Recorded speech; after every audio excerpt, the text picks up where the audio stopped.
इस वीक मैंने total 3 trades लिए हैं, जिनमें से एक में मेरा स्टॉप लॉस हिट हुआ, एक में मेरा ब्रेक इवन गया और एक में मेरा टारगेट हिट होता है।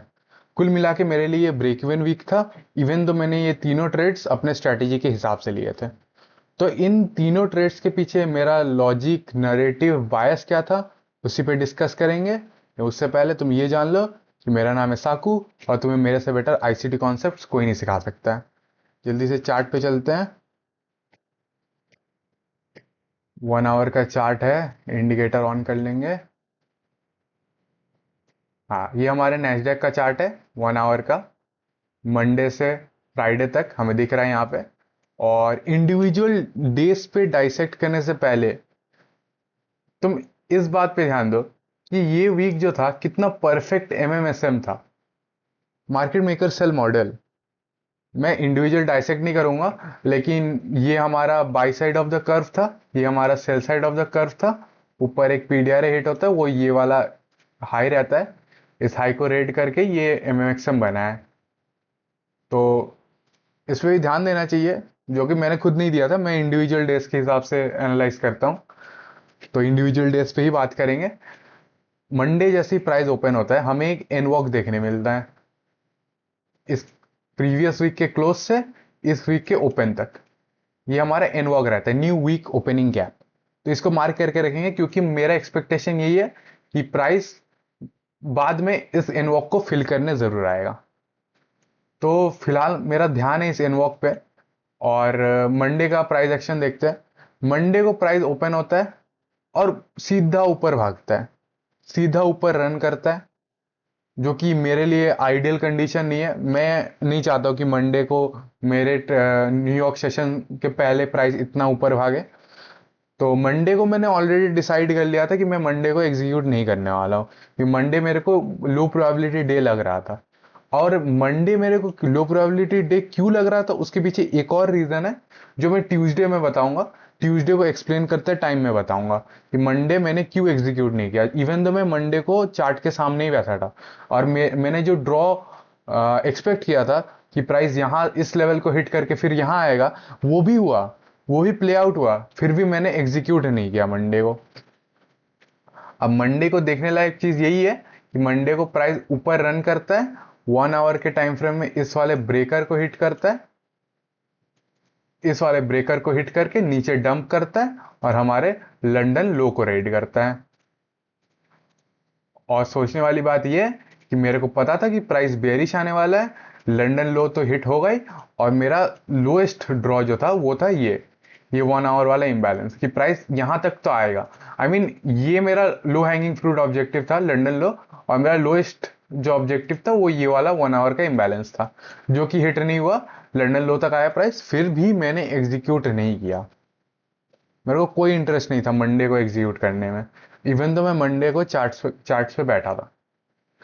अब ट्यूसडे पे आते हैं। मंडे पे ज़्यादा कुछ डिस्कस करने लायक है भी नहीं। ट्यूसडे को नोटिस करो, प्राइस कितना चॉपी है, कितना फ्लैट है।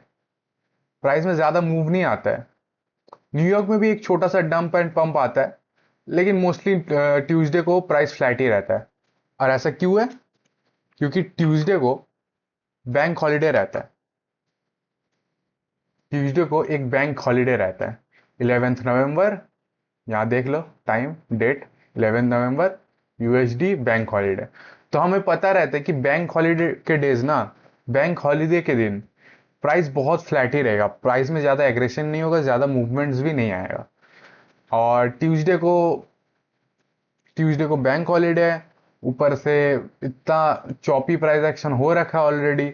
अगर प्राइस इस लो को रेड करता तो यहां से एक पोटेंशियल लॉन्ग सेटअप बनता, फिर भी मैं नहीं लेता। मैं ट्यूसडे को चार्ट के सामने बैठा ही नहीं था, मैं ट्यूसडे को घर में ही नहीं था। तो मैंने ट्यूसडे का प्राइस एक्शन देखा ही नहीं लाइव में। बट फिर भी इस लो को रेड करने के बाद एक पोटेंशियल लॉन्ग सेटअप बनता, जो कि मैं नहीं लेता अगर मैं प्रेजेंट रहता तब भी। और मैंने क्या बोला कि मंडे को मैंने एग्जीक्यूट नहीं किया, उसके पीछे जो रीजन, दूसरा रीजन है, वो मैं ट्यूसडे को बताऊंगा। वो दूसरा रीजन ये है कि मंडे को ओपन के बाद प्राइस ऑलरेडी इतना मूव कर चुका था, और ट्यूसडे को बैंक हॉलीडे था। दो लो प्रोबेबिलिटी कंडीशंस है हमारे सामने, उसके बीच में मैं कैसे एक्सपेक्ट कर सकता हूँ कि प्राइस अच्छा रहेगा।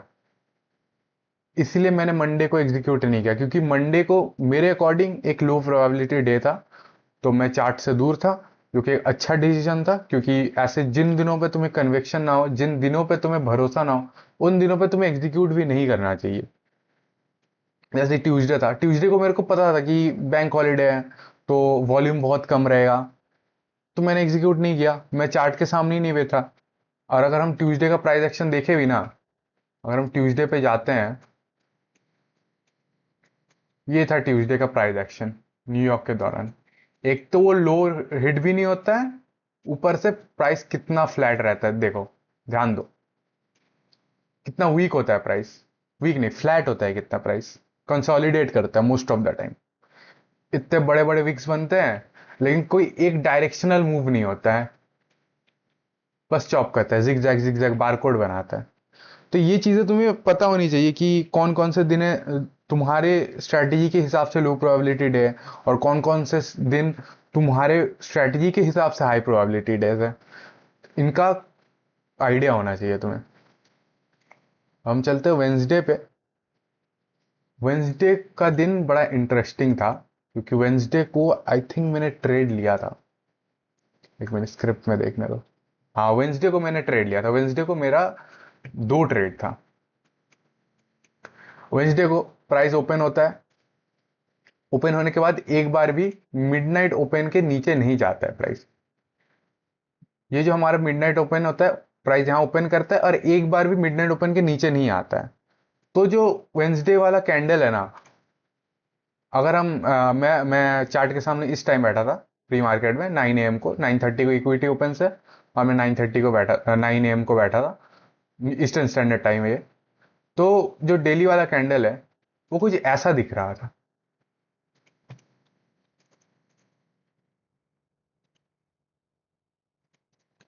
इसमें नीचे साइड का विक कहाँ है? नीचे साइड विक अभी तक नहीं बना है। तो इसका मतलब मेरे को क्लियर हो गया था कि नीचे साइड का विक तो बनेगा ही, क्योंकि प्राइस एक बार भी मिडनाइट ओपन के नीचे नहीं आया है। ऊपर साइड का विक फॉर्म हो चुका है, नीचे साइड का विक फॉर्म होना बाकी है। तो मेरा, इसकी वजह से मेरा बायस था बेयरिश। बट यहाँ पे मेरा बायस क्लैश करता है, क्योंकि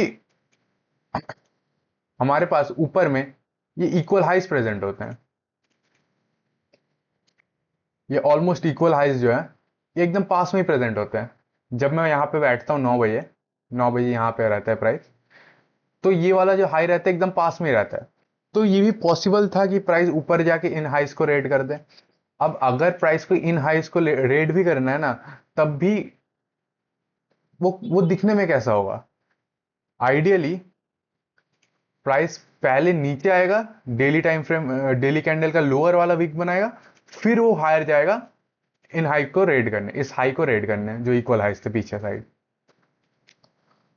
तो अगर प्राइस ऐसे ड्रॉप करता भी है, तो कहां तक ड्रॉप करेगा? मिडनाइट ओपन के नीचे आएगा थोड़ा, और मैक्स टू मैक्स मैं एक्सपेक्ट कर रहा हूं कि ये वाला लो रेड होगा। इससे ज्यादा नीचे तो नहीं जाना चाहिए। इस वाले लो को रेड करके फिर प्राइस को ऊपर भागना चाहिए। मेरा एक्सपेक्टेशन ये था, क्योंकि मेरा ड्रॉ था ये इक्वल हाइस, जो कि प्ले आउट नहीं होता है। मेरा ये जो इनिशियली जो ड्रॉ रहता है वो प्ले आउट नहीं होता है, प्राइस उस लेवल को वेडनेसडे को हिट ही नहीं करता है। तो हमें क्या देखने मिलता है? प्राइस एकदम एग्रेसिवली ड्रॉप करता है नीचे, बाम, बहुत एग्रेसिव ड्रॉप आता है। लेकिन मेरे चार्ट्स में ना एक और लेवल मैंने मार्क करके रखा था। वो लेवल कौन सा है? अगर हम डेली टाइम फ्रेम पे ध्यान दें, ये हमारा मंडे का कैंडल है, ये हमारा ट्यूसडे का कैंडल है, ये हमारा वेंसडे का कैंडल है, जिस दिन हम ट्रेड कर रहे हैं। आज ये दिन चल रहा है। तो ये जो प्रीवियस डे है ना, प्रीवियस डे के लोअर वाले वीक पे ध्यान दो कितना बड़ा है। तो मैं इसको एज अ रिजेक्शन ब्लॉक देख रहा था। तो मैंने इसको इसको भी ना ऐसे ग्रेड करके रखा था। इसका कलर डिफरेंट कर देते हैं। मैंने इस वाले वीक को भी ऐसे ग्रेड करके रखा था। तो हमें क्या देखने मिलता है? प्राइस नीचे ड्रॉप करता है उस वाले वीक के 50% तक। ये 50% वाला लेवल है। उस वाले वीक का देख लो, यहीं तक ड्रॉप करता है। और साथ ही साथ क्या होता है, यहाँ पे एक ट्रेंड लाइन जैसा था, इस ट्रेंड लाइन को भी रेड कर देता है।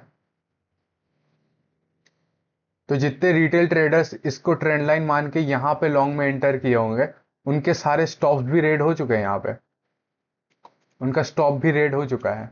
और प्राइस इस वाले वीक के 50% पे है। डैम। तो प्राइस इस वाले वीक के 50% पे है, ये वाला ट्रेंड लाइन भी रेड हो चुका है। और हमारे पास यहाँ क्या है, 5 मिनट के टाइम फ्रेम में एक इम्बैलेंस प्रेजेंट है, यहीं पे, यहाँ पे 5 मिनट के टाइम फ्रेम में एक इम्बैलेंस प्रेजेंट है। ऑफ कोर्स जब प्राइस इतना ड्रॉप कर चुका है, हम अब एक्सपेक्ट नहीं कर सकते कि प्राइस इन हाइस को रेड करेगा। वो बहुत डम एक्सपेक्टेशन होगा, बहुत डम एक्सपेक्टेशन होगा। हम ऐसा भी नहीं एक्सपेक्ट कर सकते कि प्राइस इन हाइस को रेड करेगा, जबकि ये ऑलमोस्ट इक्वल हाइस देखने में लग रहे हैं। हो सकता है कि ये बाद में हिट भी हो जाए। हुए हैं क्या? नहीं हुआ है। लेकिन हम ऐसा एक्सपेक्टेशन नहीं रख सकते कि प्राइस इतना ड्रॉप करने के बाद इतना रिकवर करे, ऐसा तो नहीं होता है। तो हमें कोई लो हैंगिंग फ्रूट देखना पड़ेगा, जो कि ये 5 मिनट वाला फेयर वैल्यू गैप था। तो जब मेरे को ये 5 मिनट वाला फेयर वैल्यू गैप दिखता है और मेरे को ये दिखता है कि प्राइस इस लेवल प्रीवियस डे वीक के 50% पे रिएक्ट कर रहा है, 50% पे आके रुक रहा है, तो मैं ड्रॉप करता हूँ 1 मिनट में।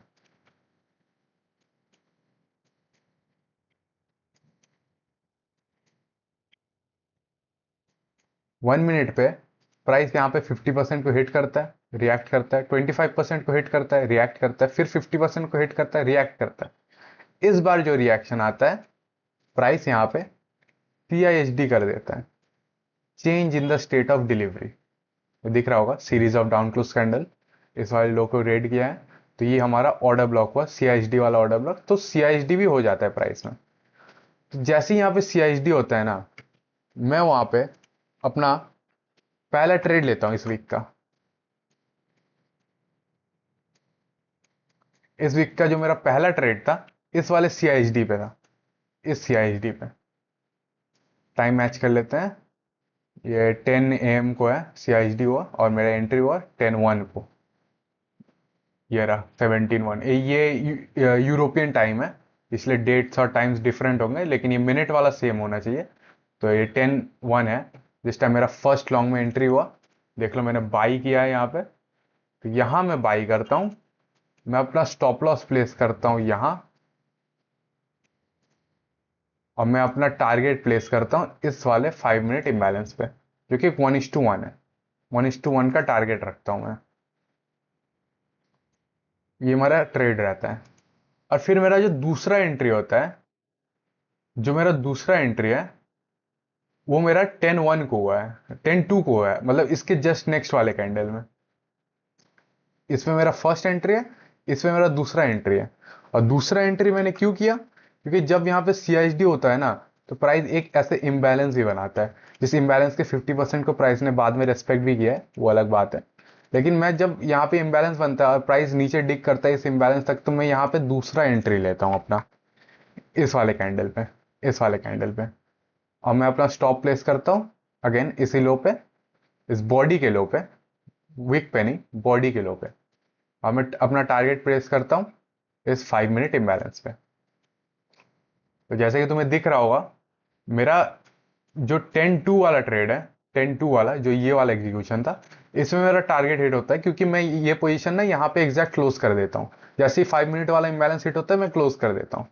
जो मेरा पिछला वाला एग्जीक्यूशन है, ये वाला जो एग्जीक्यूशन था, मैं इसका टारगेट थोड़ा एक्सटेंड कर देता हूँ, थोड़ा सा हल्का सा एक्सटेंड कर देता हूँ, ज्यादा रिस्क टू रिवॉर्ड निकालने के लिए। लेकिन फिर मेरा प्राइस 5 मिनट वाले इम्बैलेंस को हिट करते साथ ही साथ मैं इसको ब्रेक इवन पे भी कर देता हूँ, कि मेरा स्टॉप यहाँ पे लिफ्ट कर देता हूँ, कि इस वाले पोजीशन पे मेरे को अब रिस्क नहीं लेना है। तो प्राइस ड्रॉप करता है और मैं ब्रेक इवन पे एग्जिट हो जाता है मेरा। लेकिन मेरा एक पोजीशन टारगेट हिट कर देता है, तो ये दिन मेरा प्रॉफिट में क्लोज होता है, एक प्रॉफिट एक ब्रेक इवन। अब हम चल जाते हैं ये कौन सा डे था? ये वेंसडे था। अच्छा, मैं तो ये बोलना ही भूल गया। मैं यहाँ पे ये 5 मिनट वाला इम्बैलेंस इसीलिए टारगेट करता हूँ क्योंकि जो 10 AM ओपन होता है ना, 10 AM ओपन यहाँ पे था। ये रहा हमारा 10 AM ओपन। अब मैंने अपने प्रीवियस आईसीडी ड्रिल सेशन वाले वीडियो में बताया कि 10 AM पे एक 4 आवर का कैंडल ओपन होता है। अगर मान लेते हैं कि जो 4 आवर का कैंडल है उसको बेरिश जाना है, मान लेते हैं, तब भी वो ऊपर के साइड विक तो बनाएगा ना। और अगर उसको बुलिश जाना है तब तो वो ऊपर जाएगा ही। तो मैं ये एक्सपेक्टेशन लेके ये लॉन्ग लेता हूं कि जो 10 AM का ओपन हुआ है वो यहां तक विक बनाएगा, फिर नीचे ड्रॉप करेगा। ये एक्सपेक्टेशन लेके मैं यहां पे एंटर करता हूं। मैं काउंटर ट्रेंड एंट्री करता हूं। ट्रेंड एकदम बेरिश हो रखा है, प्राइस एग्रेसिवली ड्रॉप कर रहा है, फिर भी मैं लॉन्ग इसीलिए लेता हूं क्योंकि मेरे को भरोसा था कि 10 AM का जो कैंडल है वो ऊपर के साइड एक विक जरूर बनाएगा। और यहाँ पे मेरा 1:1 मिल गया तो मेरा काम खत्म है।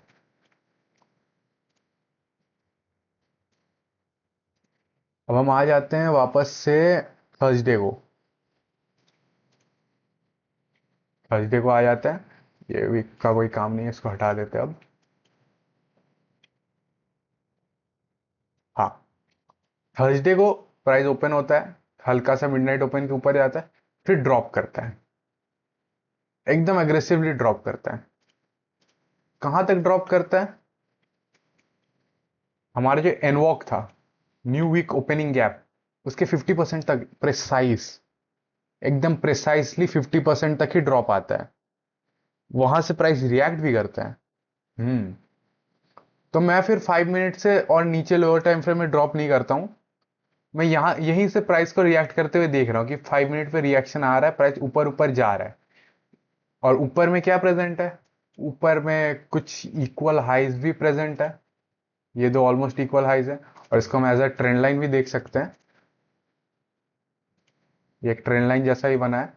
तो हम एक्सपेक्ट कर सकते हैं कि यहाँ पे कुछ रिटेल स्टॉप्स होंगे। और यहाँ पे भी देखा जाए तो कुछ कुछ इक्वल हाइज प्रेजेंट है। बेसिकली ऊपर साइड टारगेट करने के लिए बहुत सारे लेवल्स हैं। तो 50% से रिएक्शन आ रहा होता है, अच्छी बात है, आ रहा है। लेकिन फिर मेरा ध्यान जाता है यहां,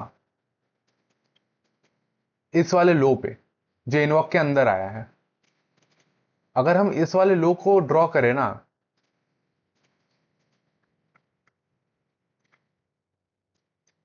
लो को डिफरेंट कलर से हाईलाइट कर देते हैं।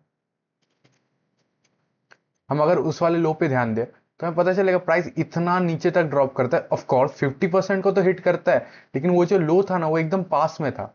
तो बहुत हाई चांसेस ये कि उस वाले लो को भी हिट करेगा प्राइस। तो मैं क्या करता हूं, मैं अपना बायस फ्लिप नहीं करता हूं। मैं इन हाइस को नहीं टारगेट करूंगा। मेरे को इस लो तक टारगेट करना है। मेरा टारगेट अब ये वाला लो है, मेरा ड्रॉ, मेरा मैग्नेट ये वाला लो है। तो मैं क्या करता हूं, मैं 5 मिनट पे ही रहता हूं, मैं नीचे ड्रॉप नहीं करता हूं। मेरे को यहां दिखता है कि प्राइस जो है इस वाले इम्बैलेंस के 75% से रिएक्ट करता है। अगेन 75% से रिएक्ट, 75% इस वाले 5 मिनट इम्बैलेंस पे। मेरे को थोड़ा कॉन्फिडेंस आता है इस वाले शॉर्ट पे कि हाँ अब शायद प्राइस इस वाले लो तक ड्रॉ कर सकता है। तो मैं क्या करता हूं, जैसे ये दूसरा रिएक्शन आता है और इस वाले 5 मिनट इम्बैलेंस के नीचे प्राइस क्लोज करता है, मैं यहां पे अपना शॉर्ट एंटर करता हूं। ये मेरा शॉर्ट में एंट्री होता है। मेरा टारगेट रहता है ये वाला लो। और मैं अपना स्टॉप प्लेस करता हूं इसी वाले कैंडल के बॉडी पे। यहाँ पे मेरा एग्जीक्यूशन भी दिखा देता हूँ। ये रहा मेरा शॉर्ट, सेल में एंट्री हुआ है। सेल का ट्रेड है जिसमें मेरा स्टॉप लॉस हिट होगा एकदम नेक्स्ट ही कैंडल में। इवन दो मैं आज भी बोलूंगा ये बहुत अच्छा ट्रेड था। ये मेरे स्ट्रेटजी के हिसाब से एकदम आइडियल ट्रेड था। ये A+ ट्रेड है, ऐसा कह सकते हैं। अब हमेशा तुम्हें हमेशा तुम्हारी प्रोबेबिलिटीज प्ले आउट नहीं करेंगे। कोई भी स्ट्रैटेजी 100% प्रॉफिटेबल नहीं होता है। इसलिए ये सारे जो रैंडमनेस है प्राइस में, इनको टॉलरेट करना पड़ेगा। कभी कभी ऐसा हो जाता है कि तुम एकदम A++++ ट्रेड लोगे, फिर भी उसमें तुम्हारा स्टॉप हिट हो जाएगा। क्योंकि अकॉर्डिंग टू मी ये मेरा A+ सेटअप था, इसमें मेरा स्टॉप हिट हुआ, कोई बुरी बात नहीं है। और ऑलरेडी मैं इस वीक ब्रेक इवन पे आ गया था, क्योंकि प्रीवियसली मैंने एक 1:1 में टारगेट हिट हुआ और एक 1:1 मेरा ब्रेक इवन निकल गया, और यहाँ पे एक मेरा स्टॉप लॉस चला गया। तो मैं ब्रेक इवन पे हूँ इस हफ्ते। तो मैं थोड़ा ब्रेक लेता हूँ कि मैं ट्यूसडे को और एग्जीक्यूट नहीं करूँगा, मैं अपने चार्ट से दूर जाता हूँ, थोड़ा सेल्फ रिफ्लेक्शन करता हूँ कि मेरे को ओवर ट्रेडिंग में नहीं फंसना है। और यहाँ पे थोड़ा कंफ्यूजन भी बिल्ड हो गया था मेरे लिए, क्योंकि अब बात ऐसा आ गया ना कि नीचे ये वाला लो भी प्रेजेंट है एंड ऊपर ये वाले इक्वल हाइज भी प्रेजेंट है। प्राइस ऑलरेडी इस वाले इम्बैलेंस के ऊपर क्लोज कर चुका है। तो मैं कंफ्यूज हो गया था कि प्राइस किस डायरेक्शन में भागने वाला है। क्या प्राइस बुलिश जाएगा, बेरिश जाएगा, इस लो को हिट करेगा, इन इक्वल हाइज को हिट करेगा? मेरे को कुछ क्लियर नहीं था। तो मैंने ट्यूसडे के लिए अपना थर्सडे के लिए अपना ट्रेडिंग बंद कर दिया। दैट वाज इट, मेरा काम खत्म इस दिन, थर्सडे के दिन। और बाद में ऑफ कोर्स पता चलता है कि प्राइस नीचे आके अगेन मेरा ए प्लस सेटअप बना के नीचे इस वाले लो को हिट करता है, क्योंकि यहाँ पे ये वाला जो 5 मिनट्स है इसको इन्वर्स करने के बाद ही प्राइस ड्रॉप करता है। तो कोई बात नहीं, ये वाला ट्रेड मैं नहीं ले पाता हूँ। तो मेरा वीक फिलहाल ब्रेक इवन पे क्लोज हो जाता है। अब सिंस मेरा वीक ब्रेक इवन पे है, तो मैं थोड़ा एक्स्ट्रा काम करने के लिए बैठता हूँ। मैं फ्राइडे को भी एग्जीक्यूट करने बैठ जाता हूँ। ये कोई फोमो नहीं है, ये कोई फोमो नहीं है। मेरा मेरा वो आइडिया क्लियर है कि मेरे को कोई अच्छा सेटअप मिलेगा मैं तभी लूंगा। मैं आउट ऑफ फोमो नहीं बैठता हूँ फ्राइडे को, मेरे को प्रॉफिट बनाना ही है, मेरे को एग्जीक्यूट करना ही है, मेरे को ये वीक प्रॉफिटेबल निकालना ही है। ऐसी कोई बात नहीं है। ये वीक मेरा ब्रेक इवन जाएगा, मेरे को चलेगा, कोई दिक्कत वाली बात नहीं है। तो मैं फ्राइडे को जब बैठता हूँ, मैं देखता हूँ कि प्राइस इतना एग्रेसिवली ड्रॉप किया होता है, एकदम धड़ाधड़ धड़ाधड़ ड्रॉप किया होता है। यहाँ पे प्रीवियस वीक जो लो था उसको भी रेट कर चुका था प्राइस। प्राइस इस प्रीवियस वीक लो को रेट कर चुका था। और सिंस ये वीक इतना बेरिश गया था ना, मंडे काफी फ्लैट था, ट्यूसडे भी काफी फ्लैट था, वेंसडे को और थर्सडे को हमें मोस्टली बेरिश मूव देखने मिला है। तो मैं एक्सपेक्ट कर रहा था कि फ्राइडे को टीजीआईएफ होगा। Thank God it's Friday. जो कि क्या होता है कि यूजुअली जो वीकली ट्रेंड होता है उसके अगेंस्ट में फ्राइडे को एक छोटा सा मूव आता है, ताकि हम वीकली टाइम फ्रेम पे जो क्लोजिंग है वो यहाँ पे आए, और जो वीकली कैंडल है उसमें एक वीक नीचे साइड भी वीक बना रहे हैं। इसके लिए फ्राइडे को हमें यूजुअली एक काउंटर ट्रेंड मूव देखने मिलता है, जो कि हुआ भी। तो और ये टीजीआईएफ जो होता है वो यूजुअली वीकली रेंज के 20 से 30% के बीच में आता है।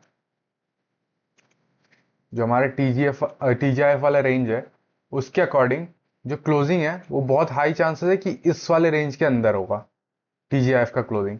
तो मेरा इस दिन का मेरा फ्राइडे का ड्रॉ रहता है ये वाला इम्बैलेंस, कि यहां तक प्राइस आ जाएगा मेरा काम खत्म है, मैं यहां से यहां तक लॉन्ग लूंगा, क्योंकि already previous week low raid हो चुका है। ये प्रीवियस वीक लो है, हाँ, ये प्रीवियस वीक का लो है। तो already price previous week low को रेड कर चुका था। मैं वेट कर रहा था कि यहाँ से कोई रिएक्शन आएगा, मैं यहाँ तक ट्रेड ले लूंगा। तो मैं 1 मिनट पे ड्रॉप करता हूँ। इक्विटी ओपन्स के जस्ट पहले प्राइस फ्लैट रहता है, थोड़ा एक्यूमुलेट करता है, मैनिपुलेट करता है, फिर उड़ जाता है। यहाँ पे मेरा सेटअप भी आया था, ये इन्वर्जन, इवन ये वाला भी इन्वर्जन, यहाँ पे जो है छोटा सा इन्वर्जन, हम मोस्टली इसी पे ध्यान देंगे। इन्वर्जन आया और फिर प्राइस उड़ गया। अब यहाँ पे बात ये हो गई कि मैं जब एंटर करने गया यहाँ पे, तो प्राइस ऑलरेडी यहाँ आ चुका है, मैं यहाँ एंटर करने वाला हूँ, जबकि जो सेल साइड लिक्विडिटी है 1 मिनट के टाइम फ्रेम में वो यहीं पे है। अब इतना ऊपर तो मैं एंटर नहीं करने वाला हूँ, मैं थोड़ा वेट किया कि अगर प्राइस थोड़ा सा ड्रॉप करे, सिंस यहाँ पे एक इम्बैलेंस तो बना है। अब इस वाले इम्बैलेंस को भी रहने दो, अगर प्राइस इस वाले इम्बैलेंस तक भी ड्रॉप करता है तो मैं वहां से अपना लॉन्ग पोजीशन लूंगा। तो मेरा थोड़ा स्टॉप लॉस सही रहेगा, मेरा इतना ज्यादा प्रीमियम में लॉन्ग में एंट्री नहीं होगा, जो कि प्राइस कभी रिट्रेस करता ही नहीं है और मेरे ड्रॉ इन लिक्विडिटी को हिट कर देता है 10 बजे से भी पहले। तो बस हफ्ते भर का काम खत्म। Tata bye bye. मेरा ये वीक ब्रेक इवन निकल गया, जो कि कोई बड़ी बात नहीं है। नेक्स्ट वीक आएंगे, नेक्स्ट वीक प्रॉफिट कर लेंगे और एमएमएक्सएम को भी स्टडी करेंगे। इसको अब इसका नोट्स बनाऊंगा अभी मैं, और ये वीडियो भी आ जाना चाहिए अभी थोड़ी देर में। 54 हो रहा है, 6 बजे मुझे अपलोड करना है। चलता हूँ जल्दी से।